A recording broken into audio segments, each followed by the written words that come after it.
In this quick video, I would like to talk about the Axway API Builder and what it is used for and what it is supposed and how it is used by customers. Um, this is, let's say, the challenge many customers have, that you have, let's say, a number of system APIs which provide you access to data, but that kind of APIs are not very business oriented. They are quite often very technical, and exposing that APIs directly to your consumers is not perfect because they may be hard to understand, maybe hard to maintain, and that kind of stuff. And that's why it makes sense to put some kind of orchestration layer in between that system of record APIs and your API management governance layer. And for that, API Builder is supposed to be by providing an orchestration layer which can take in several different system APIs, which might be coming out of cloud applications, your backend applications, your databases, and then you can use API Builder flows to orchestrate that APIs with each other, take a part of the data from a database, take another part from a cloud application, and then merge it together to the API you want. Each API Builder project will become a Docker container, which is executed in a Docker orchestration environment in a perfect world like Kubernetes, OpenShift, and then that environment is responsible for scaling in, scaling out that API Builder containers to depending on the load you have on a certain API Builder project.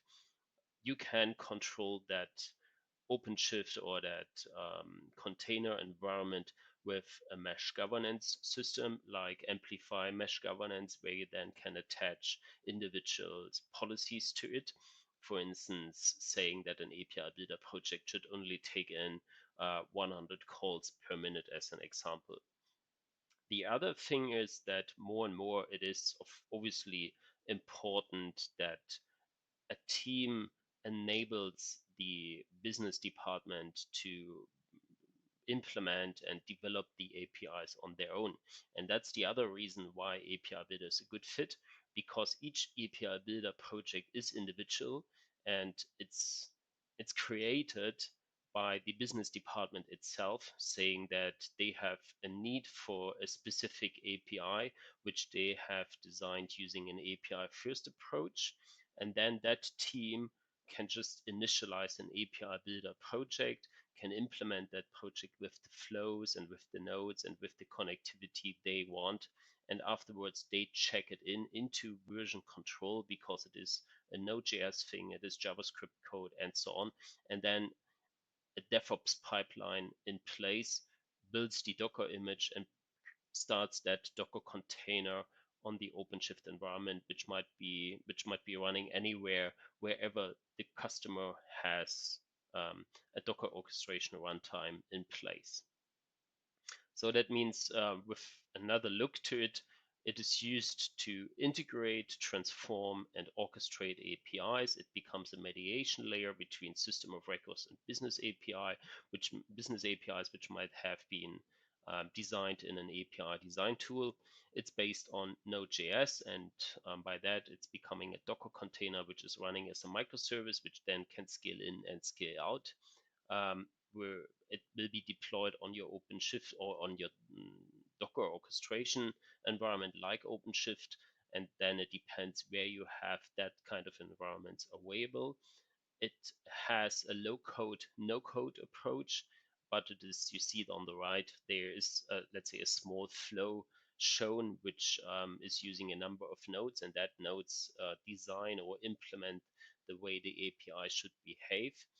But even with that, let's say, easy to use interface, it is still flexible, it is still extensible, as you can easily create new nodes you want, or you can take nodes which are already available and make it part of your flow.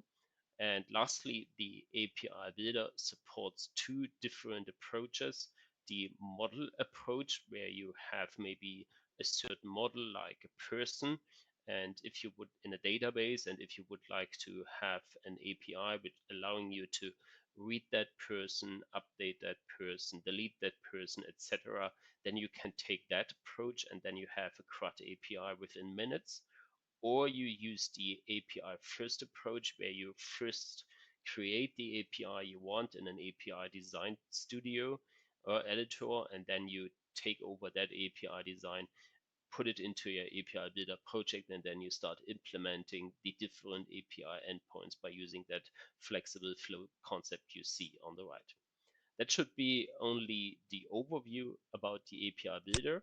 And in the next video, I will showcase how you can, for instance, take API Builder and convert a SOAP service into a REST API.